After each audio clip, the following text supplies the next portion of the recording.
In the heart of a tranquil Haitian village, nestled amidst lush green hills, there lived a remarkable young woman named Elodie. At the age of 30, she was not only known for her radiant beauty, but also for her dedication as a doctor, tirelessly caring for the sick in her village. Elodie was deeply connected to the rhythms of village life. However, a dark cloud began to cast its shadow over Elodie's life. One day, a mysterious skin disease appeared on her once flawless complexion.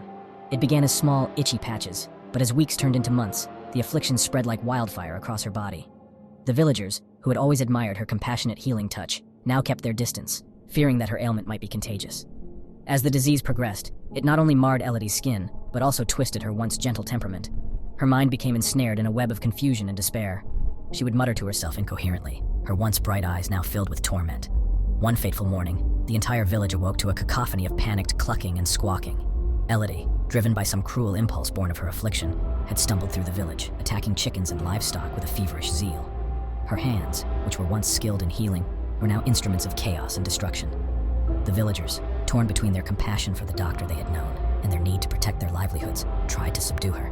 It was a harrowing scene as they wrestled her away from the bewildered animals. Elodie's anguished screams pierced the morning air.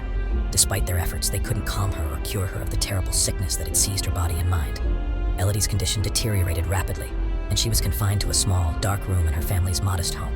Her mother, tears streaming down her face, cared for her as best she could, but it was clear that there was no salvation from the disease's grip. Days turned into weeks, and finally, the once vibrant doctor grew frail and weak. Her voice, once filled with empathy and soothing words, faded into a mere whisper.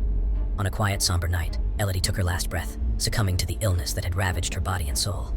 The village mourned the loss of the compassionate healer they had known and loved. Elodie's story served as a stark reminder of the fragility of life and the cruel capriciousness of fate. She was laid to rest beneath